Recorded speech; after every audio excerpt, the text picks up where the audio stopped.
I guess I'm just about as ready for this test as I'll ever be, which means not ready at all. Hi, Truth. Good luck. Hey, Luke. Hi, Luke. Hi.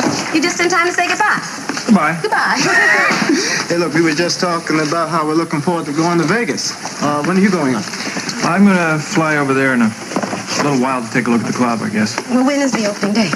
We haven't set a definite date. Probably sometime in a couple of months. If the construction workers don't go on strike, you can never tell in Vegas. That's what they say. Come on, honey, let's go.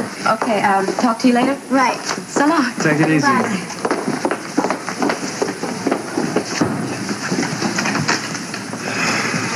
You don't look very happy. No. Look, I have a meeting this afternoon at Smith's house. I have to take that tape back, return it, the one with your phone call to the FBI. I'm going to try to slip it into his desk today.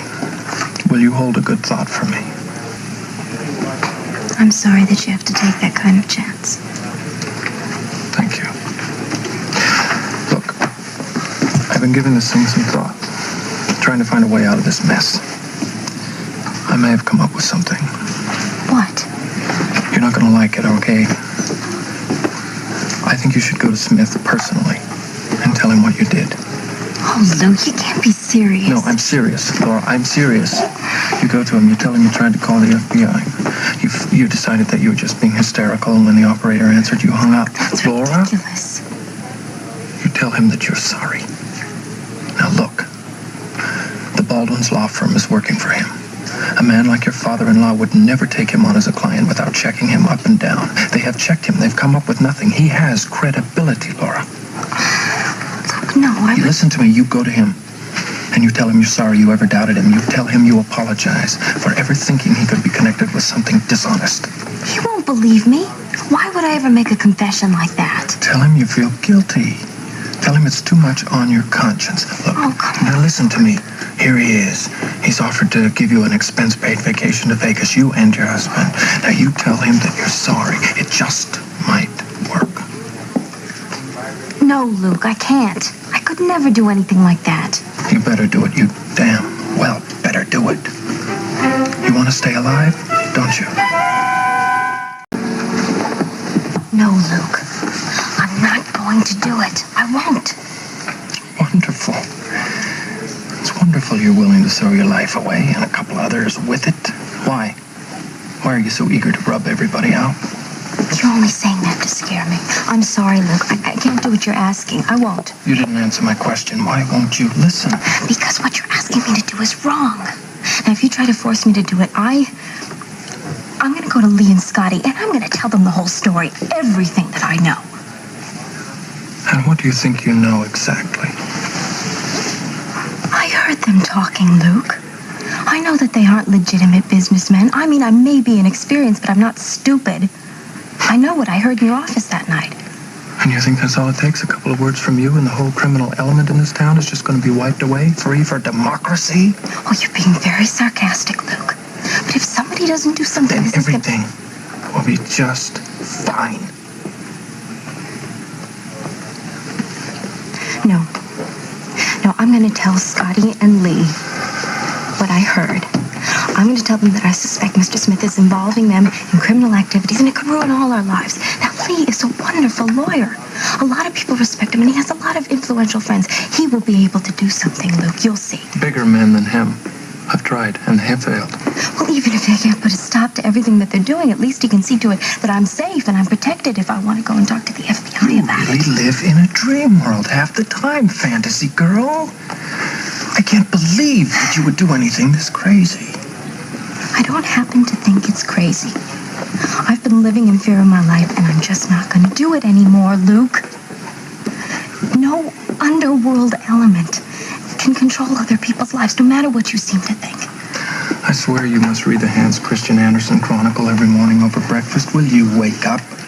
Crime exists, Laura, and organized crime is far more powerful than you will ever realize. Well, they're not going to control me. This whole thing would be laughable if it weren't so dangerous. You really think that some little temper tantrum from an 18-year-old schoolgirl is going to stop the organization? You're out of your mind. Look, there's no point in talking to you, Luke, because I'm going to talk to Lee, and there's nothing that you can say that's going to change my mind or stop me.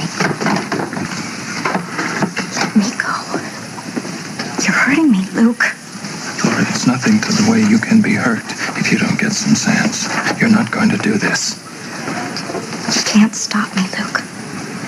I'm telling you, we'll all be dead. Every one of us. Damn, girl, get some sense. Why don't you just go to your class and study, cool down, and think about what I've said to you? Because I'm not lying, Laura. It would happen. It will happen.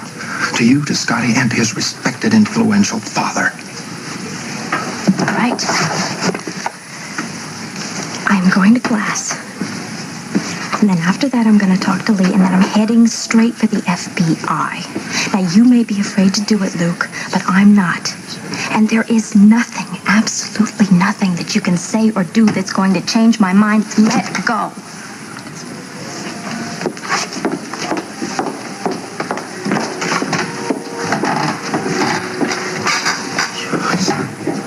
Fool.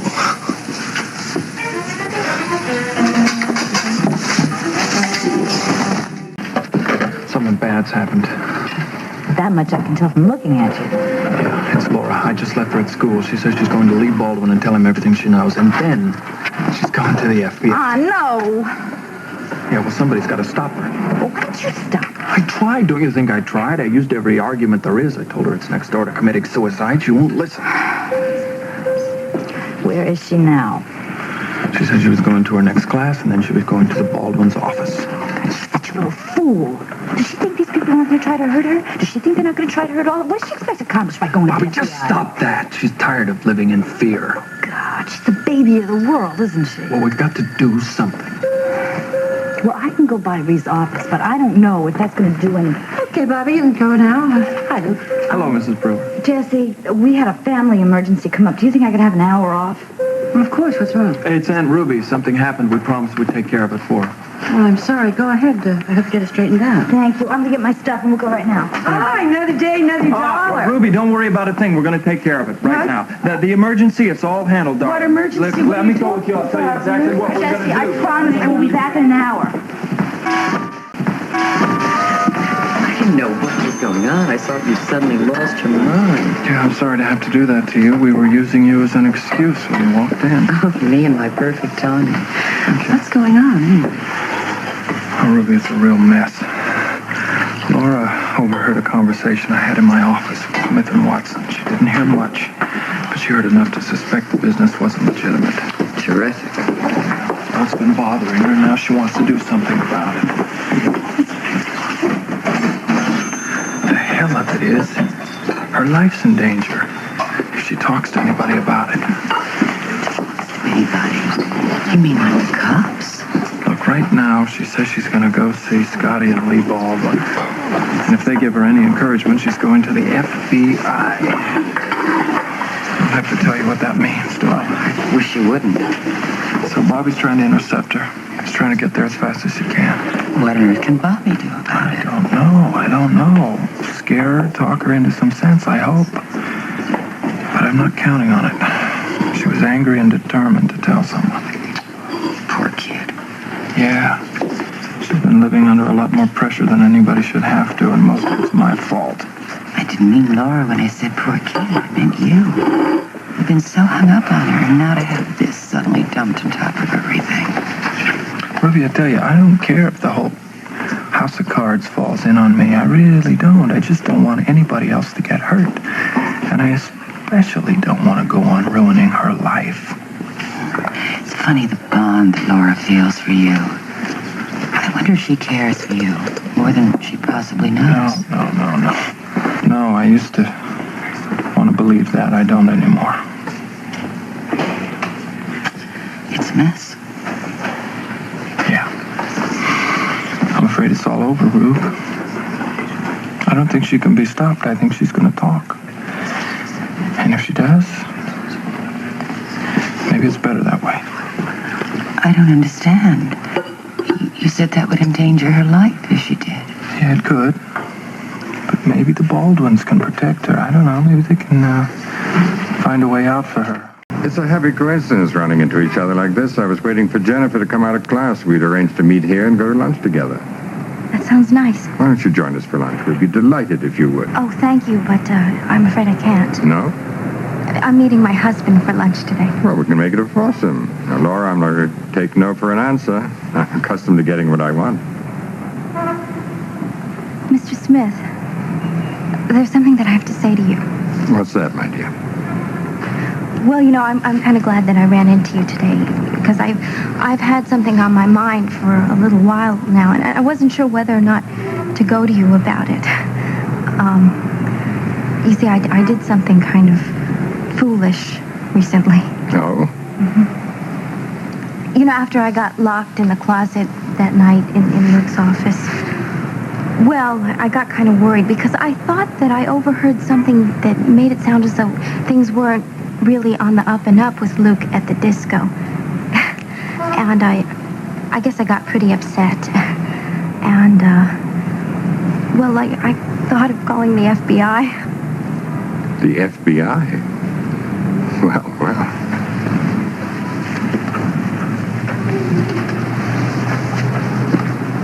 I called I did call their office here. But as soon as they answered, I hung up. I changed my mind. I guess I got to thinking about how silly I was being and that I just let my imagination run away with me. Mr. Smith, I guess what I'm trying to say is that I'm really very ashamed and embarrassed about behaving so silly.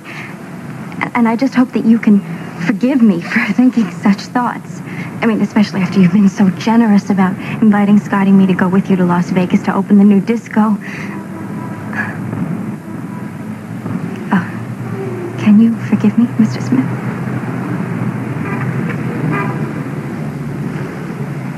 I can't tell you how refreshing your little confession is, Laura. There's one thing I appreciate in a person. It's loyalty and honesty. Then you're not mad? Mad? No, of course not. And I'm awfully glad that you didn't do anything foolish. Organizations such as the FBI and the Internal Revenue are always questioning people in my position. And I'm sure that your father-in-law's office will get a routine check now that Lee has taken me on as a client. I've come to expect it, I'm used to it by now. Do they check everything that you do? Just about.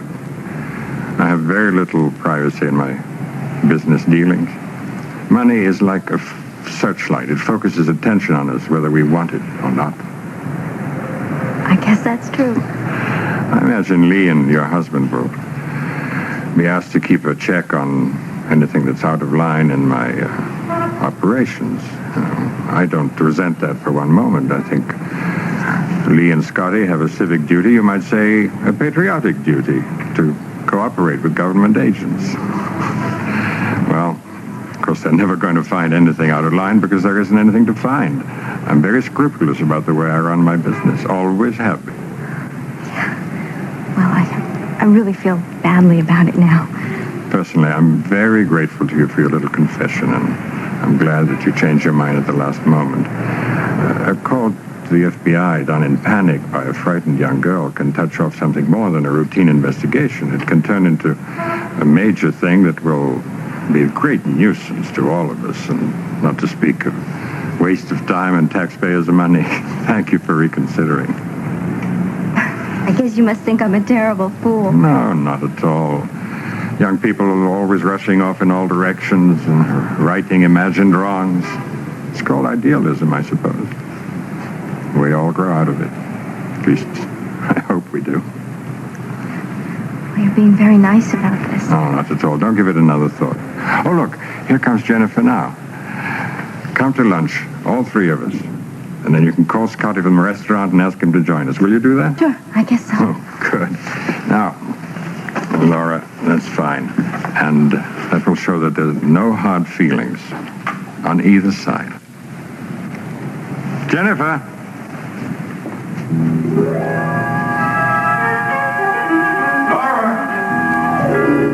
Listen, I'm at the Floating Rib. I ran into Mr. Smith on my way to see you, and he invited us to have lunch with him and Jennifer. Can you come over here and join us?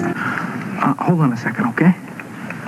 Lee, it's Laura. She's at the Floating Rib with Mr. Smith and Jennifer, and she wants to know if I can come for lunch. Is that okay? Well, of course. Well, I know I run a sweatshop, but I do allow lunch hours. That's what I thought. Yeah, he said it was okay. Oh, good. Thank you. I'll be waiting for you. Okay, so long, huh? Listen, Bobby, I'll find those papers for you. And Scotty, why don't you run along? You don't want to keep Laura waiting. Yeah, I should get going. Bobby, see you later. Okay.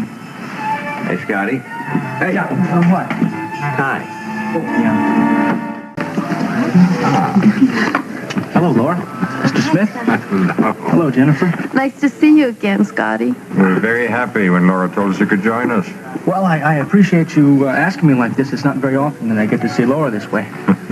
I'd think that you'd have lunch every afternoon together. Well, I've been spending a lot of time studying for my bar exams. I understand you start on those tomorrow. Yes, sir. And I have my fingers crossed. Good luck. Once they're behind you, then you'll have more time for your lovely wife, won't you? Well, I will, but now that she's working at the disco, I won't be able to see her as much as I want to. That's too bad. Oh, well, we'll learn to live with it. Speaking of the disco, Luke is going out to Vegas soon to check out the new club. I hope you're all looking forward to the opening. Oh, yes, sir. We've never been to Vegas, and I think it's going to be a lot of fun. I hope so. I'm not sure how much fun it'll be for Luke. He's probably going to be working most of the time. Oh, I imagine he'll find a few spare moments to spend with you. But you're right, he is a hard worker, and I like that about him. Well, I'm very pleased with Luke in general. And I have big plans for him. And I think my daughter has a few plans of her own for the young man.